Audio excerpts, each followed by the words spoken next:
you reevaluate the basis of your reality and your understanding of the world. You're patient, forgiving, and as objective as possible in terms of just looking at stuff that happened. Don't assign judgment to it. You were mean and blah, blah, blah, blah. No, just you responded in this way to this behavior.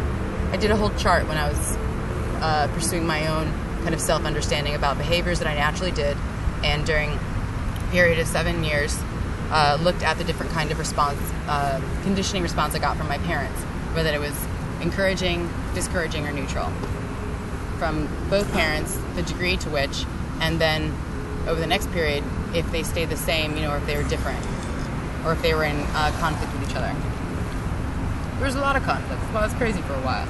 I never knew what I was supposed to be doing. I was very unokay with myself because I had all this input and it was conflicting realities, essentially.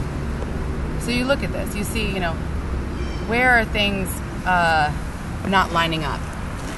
And usually you can do that when you just look at areas in your life. What's a little bit problematic?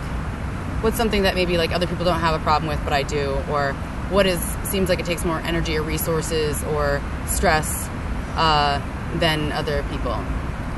So you look at these areas. Maybe it's with, your time management. Maybe it's with you,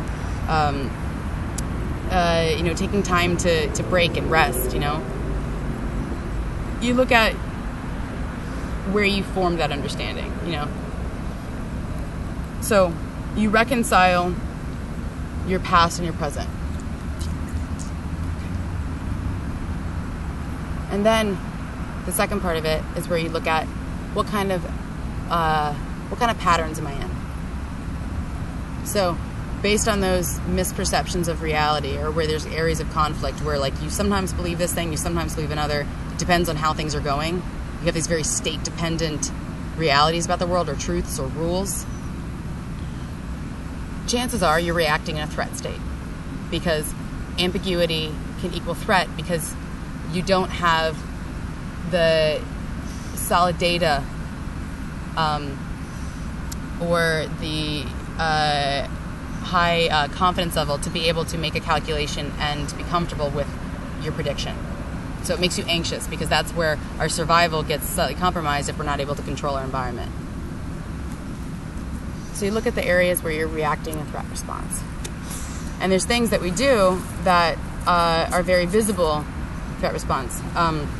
If you think about an animal in a high stress environment, let's say it's small and physically limiting, but also maybe overpopulated, you'll see over grooming, you'll see excessive exercise, you'll see food hoarding, you'll see more aggressive behavior. So if you're acting a little more angsty than usual, or if you notice that you've been showering much more than normal, or that you have been buying more things than usual. These are all kind of red flags that something is going on.